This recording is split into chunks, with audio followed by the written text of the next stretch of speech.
This is One on One.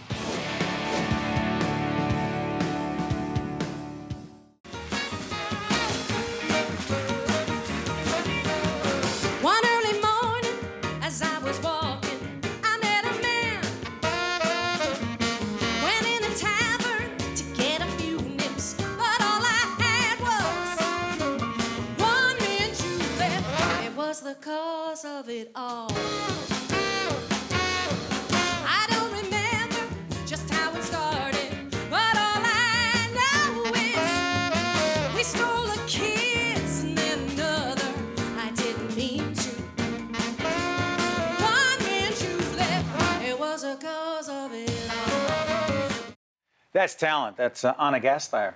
She is an actress. She's a singer. You know her from Saturday Night Live. You saw her right there. That's from Kate, put out, produced by Connecticut Public Television, our partners up there. Hey, when did you know you were so this talented? When did you know? I don't think anyone ever knows they're talented, but I knew I could sing when I was a kid. You know, singing is a weird thing because if you do it, it's just something that you're kind of born with. I think musical talent in particular, obviously it requires like discipline and training and things like that to get it where you want it, but it's definitely the first thing I knew I did better than other people and was something I, was sort of given the gift of. You do have a gift. You were telling me you grew up in actually Washington, D.C. Yeah. When you were there, did you perform in plays? Yeah, I did. My first professional job, believe it or not, was with the Washington Opera as a kid. I was a child chorister in La Boheme and then the child ghost in Verdi's Macbeth. And I, of course, performed just in high school plays and middle school plays and all that. Played the violin? Played the violin, yeah, for about 15 years, actually.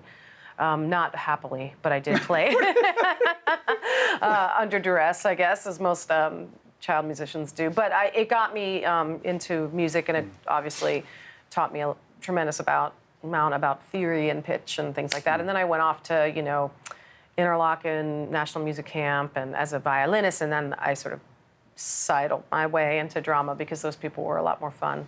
You are versatile, as they say. Tell me about the Kate. Describe it. Well, so it's an act basically born of everything that I do.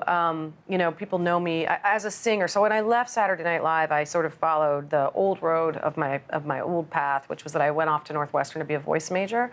And when I went to school in Chicago, I fell down the comedy improv rabbit hole because Chicago is the birthplace of improv Second comedy. City.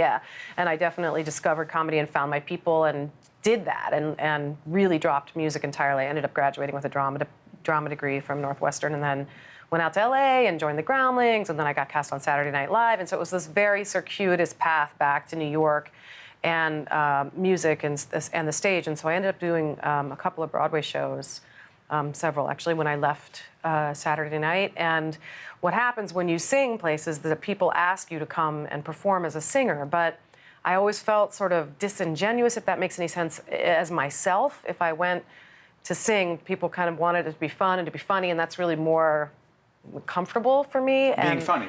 Yeah, to be fun and not to be sort of this gal in an earnest gown leaning against a grand piano. Like, it just didn't feel like I can do it on stage if I'm in a part. I played Elphaba in Wicked for a long time, very earnest and sincere role in many ways. But when it's just me that people are coming to see, I tend to have a lot more levity. And so I worked with a collaborator, Julian Fleischer. He's he's a downtown jazz singer. He's amazing.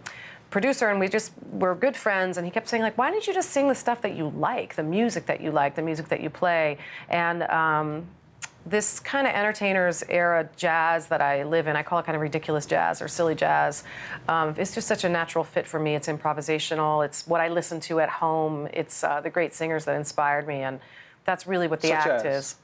Well, you mean Ella and Sarah Vaughan and Betty Hutton and Danny Kaye, kind of ridiculous. Put it all out there. Yeah, just having an entertainment as a whole, not just as a vocalist or a storyteller's ability, which really existed more when you would go to like a supper club or a nightclub and sit down and have an evening of music, and that's where the act came from. And so it's been around now. That we released the album a year and a half ago, and the act supports that, and Public Television recorded it, and now it's available on KTV and at public public television stations around the country. So, so interesting about you, and anyone just Googles you and again, I use the word versatile, I don't want to overuse it, but it's so amazing to me how your career and all these different things.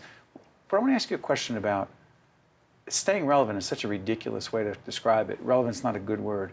How do you continue to find ways to be creative, have fun, make a living, Yeah. which last time I checked is still important? Yeah. I know it's a loaded question, but I'm fascinated by that. Because so many people don't, Well, or can't, or whatever. yeah, I mean, I think it depends how what you're setting out to do. And Which I think, is? I mean, I think for me, in the case of my record, for example, it was never really about relevance. In fact, I never assumed anybody particularly wanted to hear it. It's just something that I continued to develop kind of privately after I left SNL. I do work in film and television, and I was on, I've been lucky that I've had paycheck jobs, a lot of them. And that enables you to kind of pursue what's passionate to you. So you make your sort of New Year's Eve lists and you say, what is it that I really want to do, that I want to leave this earth having done? And in many ways, the album was incredibly humbling because I produced it myself. It was soup to nuts I produced it, and Totally hands-on. yeah, and to work with people who I really trusted, musicians who I knew, Julian as an arranger, and then to do the music video, we really pulled it up from our bootstraps. Jorma Taccone from The Lonely Island from Saturday Night directed it. He's a wonderful director. We called in favors from all of our comedy friends. We shot it in 24 hours. We begged, borrowed, and stole and produced it for so little money. There's Samantha Bee. It was a real labor of true love. And I think you get kind of spoiled and comfortable when you're at a certain point in sort of the midlife of my career where, I'm used to a show up and somebody provides me lunch and somebody, provides my hair and makeup and, I have someone else is writing the lines a lot of the time. And it really was accidentally incredibly empowering, incredibly challenging, incredibly fun. I mean, and a lucky challenge at that. And I was very aware of that for every second of it. And it really woke me up and reminded me, because that's how my career started. That's how all comics start. You do. Comics have to, you write for yourself. You do it all. You hustle, you write your thank you notes and your postcards and because every morning you're waking up and thinking, I'm never going to work, but now I know that I more or less know that I'll have a paycheck. I don't always, but I feel safer in that than I used to. It was more just the kind of peril of, will I ever get this thing done, which is that I need to take myself more seriously as a vocalist, and what's the best possible way to represent that, and that's through recording. As you talk about your passion for your work, for doing it all, for it being a labor of love, I'm reluctant to ask, but I'll ask anyway, because, I can. Yeah. And I want to. And we're here. Yeah, we're here. And I can say no. I can always say I don't know. Oh, you can say I don't want to answer it. So, you were talking about when people do things for you and other people write things. Yeah. I don't know who wrote the Alec Baldwin. Oh, the sweaty balls? Well, you know where I'm going. So, yeah. Do you get tired of, and I know no one watching here on public broadcasting, everyone would know it, and if you don't, you can Google it. Do you get tired of references to it and people asking about it? No. Which I'm doing again. To Saturday Night Live, no, because I wrote for myself the whole time I was there. We were all deeply collaborative. And pitching, because Saturday Night Live people have come here and said we have to pitch our idea. You pitch that, right? It's like the great as you write as a performer all the time. There, you're engaged in your own output, even if you're not a credited writer on the show. That's what you're engaged in doing. Which I guess technically is a dirty little secret, but everybody knows it. So, no. I'm tremendously. I mean, it's all. It's ridiculous, and there's tons of things that we can laugh about. I mean, I was singing the national anthem at Dodger Stadium last year, and I literally opened my mouth to take a breath, and someone went, "Shwitty balls!" No, that didn't happen. Yeah, I mean, it did happen. So it's definitely the thing that precedes me, and SNL always will, because it's such a massive credit, and it's such a game changer as a credit. There's just no way to escape that. But I'm super proud of that, and I can't believe that the older I get, the more I can't believe that I had that opportunity. I think when you're and that impact. Yeah, well, I guess impact. I mean, it's nice to think that I did, but I'm mostly really proud of my female friendships from the show. I'm still so close to my female colleagues in comedy, and I'm yeah, I mean, it's not an easy workplace, and I grew so much, and I learned so much, and yeah. Can I ask you this as we go into this presidential season? Yeah. We're in May 2016, and they'll show, this program will air after that. You're Hillary Clinton.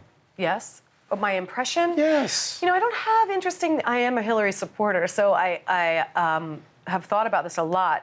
It's so interesting to do her because I sort of did, Hillary 1.0 because she was the first lady. Definitely. Between then and now? Well, for one thing, when someone is representing sort of the nice wife, it's just there's less to play as a comedian than you would have as somebody who's positing ideas and putting themselves, forward. She was running for Senate in New York at the very end of my tenure at SNL. So I really knew her more as, there wasn't much to play except for sort of Daryl Hammond, who did this incredible Clinton long-suffering sidekick, and so it's interesting, like there's all these variations of her. I mean, she's a very consistent and solid person and obviously has had huge intelligence and integrity in everything she's done, but I think that there was just less comedy to play there. So I always feel like it wasn't that interesting of an impression, at the end of the day. To do a really good impression of someone, you actually have to sort of find the characteristics that pop out. And she's actually fairly neutral because she's Midwestern and she's kind of a sort of a solid gal in her demeanor. So there's not as many like harsh edges, especially when she was just the first lady. The time we have left. Curious about this. What's the biggest thing we saw the Kate there? What is it that you want people to take away from this series?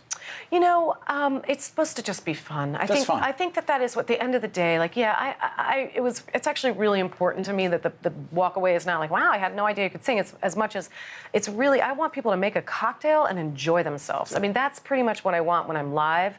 I want to have the feeling of people going out and escaping a little bit. That's what comedy's for. That's what, that's what entertainment is about. I don't think I'm out to educate anybody or, it's just to escape your brain for a minute. And it premieres on WLIW, our sister station, right? When is it, folks? May 21st. May 21st, it's on WLIW, and it's always on the Kate.tv. It's already streaming, so you can check it out there and enjoy it, and if not, that's fine too. Anna, I want to thank you for joining us here on Public Television. Wish you nothing but the best on the Kate, and you are very talented. Thank you so much. Thanks for having me. It was fun. I appreciate it. We appreciate it. See you next time, folks. One on One with Steve Adubato has been a production of the Caucus Educational Corporation, celebrating over 25 years of broadcast excellence. This special edition of One on One with Steve Adubato is brought to you from the Tisch WNET studios at Lincoln Center. Funding has been provided by Virtua, Wells Fargo, Caldwell University, the New Jersey Education Association, Suez, Johnson & Johnson, and by Kessler Foundation. Transportation provided by Airbrook Limousine, serving the metropolitan New York, New Jersey area.